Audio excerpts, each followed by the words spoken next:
Here we go again. This is from Bahan. Greatest manga no one talks about. Let's see what he has. I've done some videos of him before and reacted to, so let's see what he has. Maybe this is something we've seen before. I'm not sure, but let's see.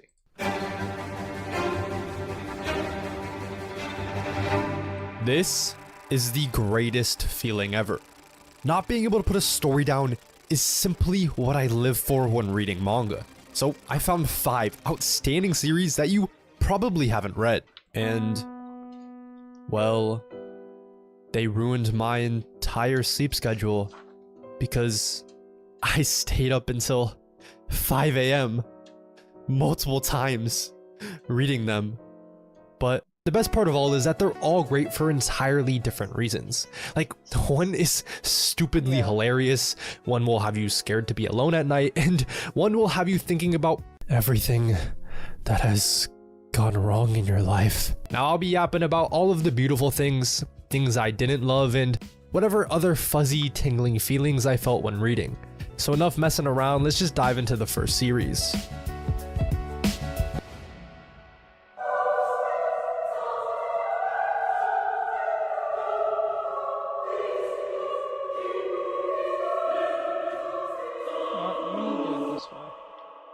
Innocent is a fictionalized retelling about the executioner who killed 3,000 people, Charles Henry Sanson. And that Sanson legacy struck more than just the fear of God into absolutely everyone. So if you were to imagine what the most bloodied executioner of all time looked like, I'm sure you would probably think of some ruthless, heartless, macho, emotionally deprived animal. But this is him in the first chapter. He goes against all prior preconceptions. He's a fucking crybaby, he's overly emotional, and super sensitive. Charles Henry Sanson is the kind of guy that just wants people to accept him. But everywhere he goes, the only thing people see in him is that Sanson legacy as if it was tattooed right across his face, leading him to despise everything there is about executioners. So maybe this makes you wonder how this dude right here is supposed to turn into this dude right here. And it was only after witnessing his parents jamming out to some Kivion in the bedroom that he stopped being a whiny little shitter just to prove his father wrong. He realized that nothing in his life was going to change unless he put his own foot forward to make that change himself. And the only way to really do that was to fully embrace that Sanson name he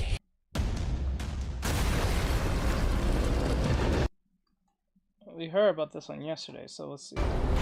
Hated so much. Now, to be honest, there are some plot points that I don't love about Innocent. It wasn't that exceptionally compelling, eagering me to turn the next page, but what I can say is that the artwork by Shinichi Sakamoto is some of the best goddamn artwork I've ever seen. So even at times when I thought the plot was just meh, it literally didn't matter because I needed to see what beautiful ass shit the author was gonna draw next. So Innocent becomes a pretty fascinating and stunningly beautiful drama that you should definitely check out.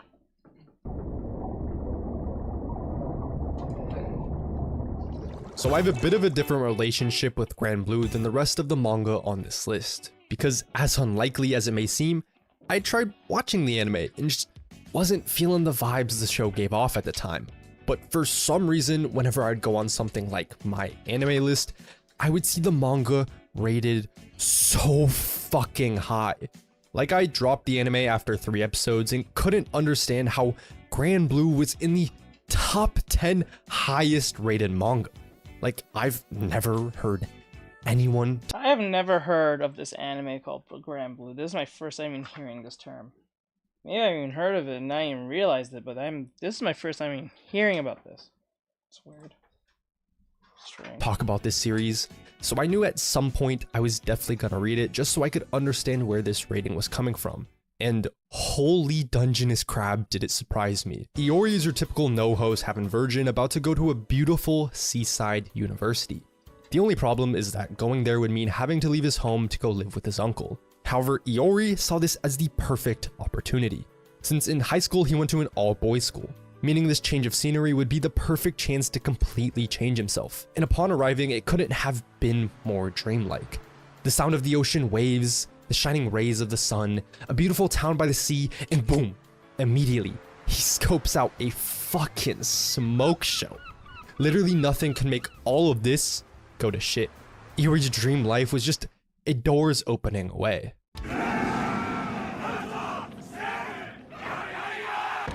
Dude, close the door. Too bad all of it was a dream. Iori would try his hardest to stay away from this sausage party that was just inches away from him, but he just couldn't contain his inner alcoholic demon. All the glorious dreamlike desires Iori so fondly wished for started vanishing right before his eyes. But hey, there's a small silver lining. Maybe he wouldn't find his dream life, but at least he was gonna have some fun, make some good relationships, and whatever life experiences that comes from this degenerate diving club. Now, I definitely made this sound way more serious than it really is, but Grand Blue is just a lot of goofy ass shit. It's ridiculously over the top in the same comically good way something like Gintama is, and I honestly have to say, I just couldn't stop reading. It's a comedy. It's not because the plot is that riveting or it's so hilarious that I can't stop laughing. It's a lot more subtle than that. Throughout reading, I always thought it was pretty good. It was decently funny at times. I really liked some of the characters and interactions, but by the time I caught up to the manga, man, I was actually invested. I'm invested into the character relations and little harem circle that's formulating. Like, fuck, I want to know what's gonna happen next. And I was totally not expecting this level of investment from this manga that seems like a stupid fucking comedy. And in my opinion, it's an actual entertaining slice of life comedy with a little romance mixed in. And nobody talks about it. So I wholeheartedly recommend you give it a try. I don't know, bro. I don't know about that one. Honestly, the reason why I picked this set of manga to recommend was because of a specific series I just so happened to stumble upon. One day I was doing the good old scrolling on the YouTube, and after watching a certain Mr. No Bones video, I was extremely tempted to read this. And I started it at 1:30 AM that same night, and I kept finding myself saying, I'll just read one more chapter.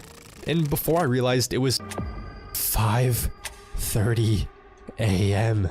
And I had to wake up in 3.5 hours for my very important lecture. But I just couldn't put it down. And maybe this was because of a crippling cycle I've been going through for multiple weeks at this point. I would stay up until 2 to 4 AM every night listening to a new JCS criminal psychology video.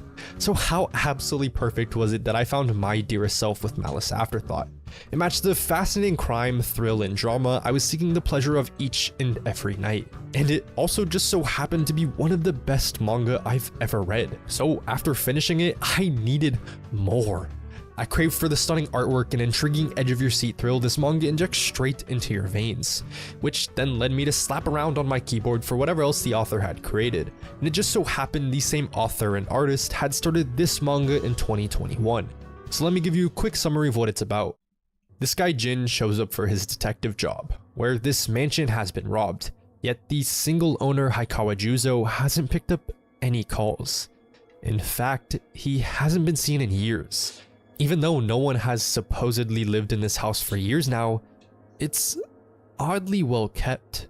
There's seemingly no dust anywhere, the place even has electricity, yet a bit more suspicious is the oddly placed children's room for a single man that reportedly had no children. But all of that pales in comparison to this. Continuing the investigation, Jim fumbles around with a random assortment of DVDs, where he finds a lone, single black covered one. And for those of you who don't know what this could have meant, there's only one possible option. That's right! It's a portal! Let's go! It's a portal? To what? I'm not liking this. Is that a snuff film?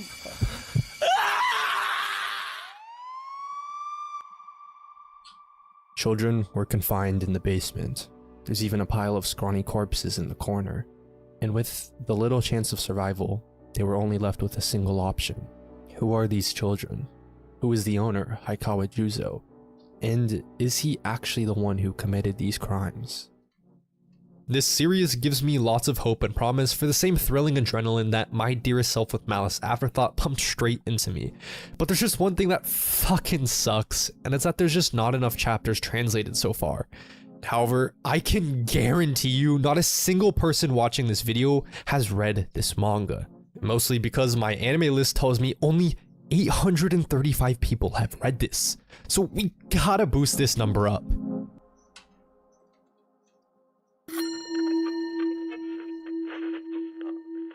PTSD Radio is a conglomerate of a few interweaving short stories, where each of these characters continually have these inexplicable haunting experiences. Everything would seem normal one day, but then the next, you could just be relaxing, laying in bed, then suddenly feel a slight pull on your hair. Or maybe every single night, you feel this terrifying presence staring at you in your sleep. Or maybe every time you look in the mirror, you see this. What the hell? PTSD Radio is a horror manga with stunning visuals that will be pan-fried seared right into your mind. On top of that, the manga has a fascinating structure that I haven't really seen done before. It simultaneously has 5 or so stories continuing at the same time, as it jumps between perspectives following each chapter. And with every passing chapter, you're given a new haunting visual while slowly being drip-fed what is happening to everyone. And holy fucking toenail juice. The artist of this manga can really draw some freaky ass shit. I would also like to let it be known that I hate everything horror. It's probably because I'm a little baby back bitch who likes to suck his thumb and hold on to his mommy, but I just can't stand horror. It'll have me fucking spooked for weeks. And on top of that, I hope I'm not the only one who does this, but whenever I consume anything horror related, I'll get these random ass intrusive thoughts. Like, I'll just be walking to the bathroom and then suddenly as I have my hand on the doorknob, I'll think of all of this in like 0.001 of a second. Remember this, Brett? Yes. Remember the spooky thing you just watched recently? Well, it's right behind this door. Oh god, why did I just remember that? Okay, you know, calm down. You know, nothing like that even really exists, and hey, even if there was one behind this door right now, you just gotta open up the door really fast and beat the fuck out of it. Okay. Alright. 3, 2, 1. We're good. We're good. Thank God. I hate horror more than anything, and I read all of this just for you. And to be honest, despite my hate, it's pretty good and a super quick read. So if you're into visually stunning horror, then check it out.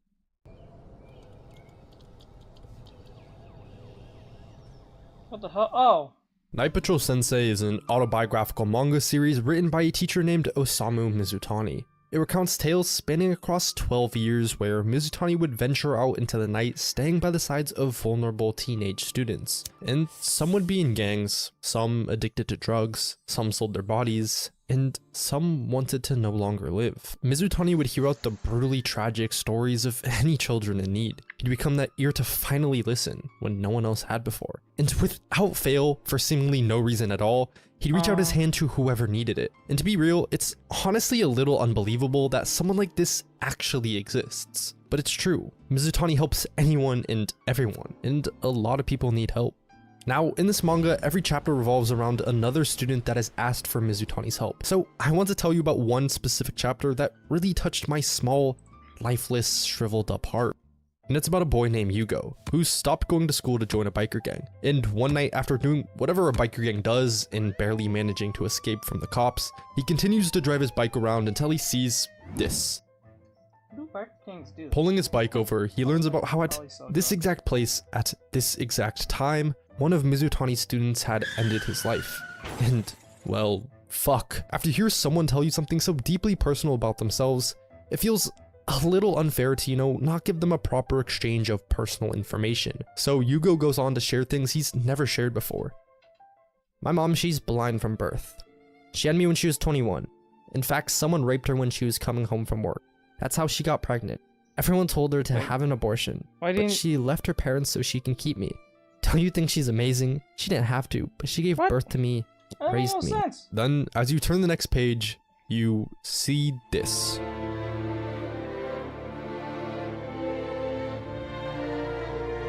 And from this point on, Yugo decides to start turning his life around. He starts going back to school and even tells one of his pals that he doesn't think he'll go to the gang anymore and that he should join him. Yet of course, who would ever listen to that? So this friend continues to go by himself. But that was the spark of the downfall. One night, that friend never makes it back home.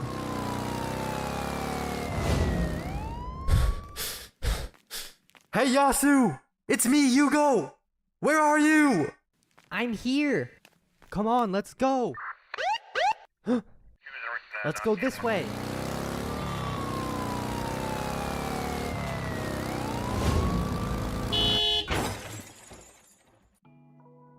This is just one of like 30 different stories that are all equally as eye-pissing as this one. However, even after finishing this manga, there's still one thing that lingers on my mind. And it's that this manga has left me very, very confused. Just hear me out. Like, it's about Kafka, Stellaron Hunter.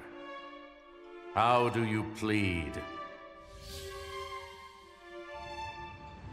horrific trauma that has no reason at all to resonate with me. Because I can't relate to the characters or the plot or any of the trauma that is experienced. So again, why? Why the hell does this manga just hit so fucking hard? And I don't know if I can answer that. I can dig deep and say, oh, this manga makes you want to be more empathetic, or there's so many deep, great messages in it, and it makes you just want to be a better person or whatever. And yeah, all of that is true, but I don't know. Those generic descriptors only go so far. So let me try to explain what about this manga was special by going down a different and weird, convoluted, story-esque explanation. And I'll start by saying one of the many, and I mean many great messages in this manga is that sometimes a child just needs a single good adult in their life. All it really takes is just that one person. And this alone made me think lots of thoughts. And I don't have thoughts. Usually I'm a completely head empty person. I don't reflect on my emotions or feelings. I have no meaningful thoughts in my head whatsoever. Because I have my phone. I'm watching YouTube videos or listening to podcasts or watching anime 24/7. But reading this manga made me think about things. Made me feel sad, made me feel empathetic, made me wish that no one would have to go through the things that are experienced in this manga. And a little more specifically, made me remember a story in my life about how one fucking small act, I mean really small act from an adult had a great impact on me. Now I've always been one of those quieter kids, but for some reason in like 7th grade, this one time in this one specific class, with this one specific teacher, on this one specific assignment, I decided to raise my hand and share my stupid fucking life timeline or whatever bullshit it was. And you'd have to think I'm an absolute fucking psycho to share my entire life up to this point to an entirely brand new class and teacher that I've only known for like a week so far. But I did. And I remember it felt kind of good. It felt rewarding and fulfilling to share a bit about myself and be recognized by the teacher. Like, I remember the wholesome smile and little ass comment she gave me after I finished sharing. I think from that point on, it gave me just a little more self-confidence. And all it really took was for a single adult to have a welcoming environment. Now I tell you all this random ass story because just from this single message, I had this strange experience that I didn't even know was possible from reading manga. Like, I don't even know if I've ever intentionally remembered that random ass story. And it was only really sparked in me because when reading at times, it felt like Osamu Mizutani was directly speaking to you. It was almost like he was looking you in the eye and saying, hey, all these bad things happen, but it'll be okay. And I guess what I said before was true. When someone tells you something so deeply personal about themselves, it feels a bit unnatural to not do the same thing. So go read Night Patrol Sensei. Even if it's just a single chapter. Because this is the type of manga you finish a chapter of and just lay there, staring at the ceiling. And you can't help but just think on and on and on and on. If you enjoyed, then maybe consider watching another video or hitting that sub button. Thanks. No problem. Anyway, that was behind and all that great stuff. Like, subscribe, share, follow, and comment and all that great stuff for this video. And I'll see you guys in the next one. It's cool. Winning back comment. Okay.